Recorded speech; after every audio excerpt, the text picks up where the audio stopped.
Hey, it's me, Tommy. So I just got the Fujifilm x-t3 into my studio with the 16 to 55mm f2.8, and the same day this camera showed up, Fujifilm also released a 3.0 firmware update for this camera. So I immediately updated it, and the notes say that the autofocus should be way better, and me not having any experience with autofocus, I want to do a test anyways. So let's get to it.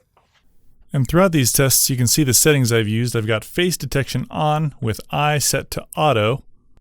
And if we go over to AFC settings, I've got the tracking sensitivity down to 0 to make it lock onto things very quick, and AF speed +5 to make sure that it focuses very quick after it's found something. And I have the focus set to continuous on the front of the camera. So I don't have a fancy external recorder like the Atomos V or Ninja Flame or Inferno or any of those, so you're gonna have to deal with this jank setup that I've got here. But I got it so another camera is gonna record the screen of my small HD focus so you can see what the camera's interface looks like, and I'm also going to have the screen showing what the Fujifilm x-t3 is actually recording, so you can see how well it actually focuses on my face and my eyes. And so far it's freaking perfect. Too close there. There we are.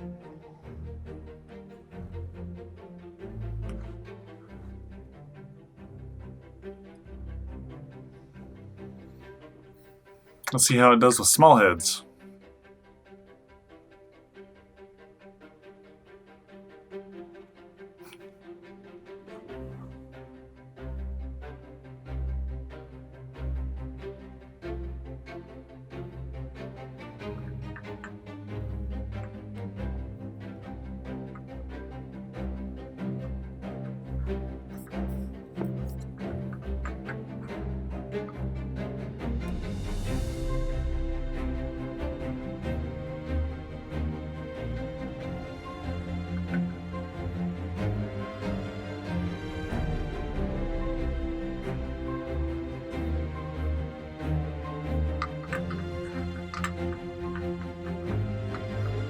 I've played with the A6400, and this seems way faster and way better.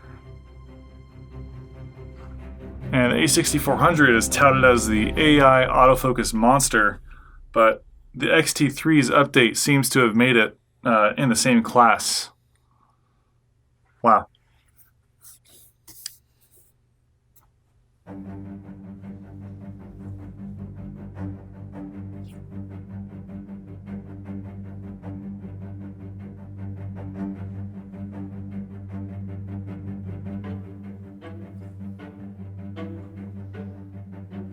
Alright, let's do some walking shots. I can see the box, sees my eye even way back here in the dark. And while you watch this autofocus test, I figured I would apologize for the sound quality throughout this video because I didn't have my main mic turned on, and I'm still trying to figure out the color grading. I didn't shoot this in log format, so I was just kind of experimenting with some different color profiles and different color grading. Yeah, it doesn't look great, but it's a new camera to me and I'm still learning.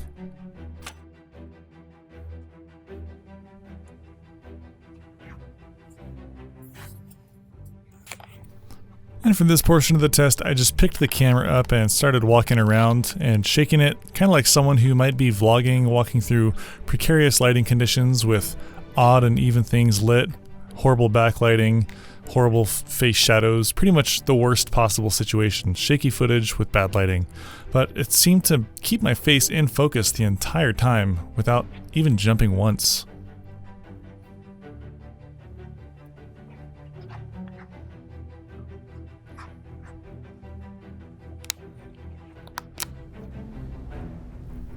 And for all your friends with really tiny heads, I used this basically macro shot of a Tesla bobblehead pretty close, and pretty much anything that resembles a face, it will lock on and track its eyes and keep it in focus whenever it's in the frame.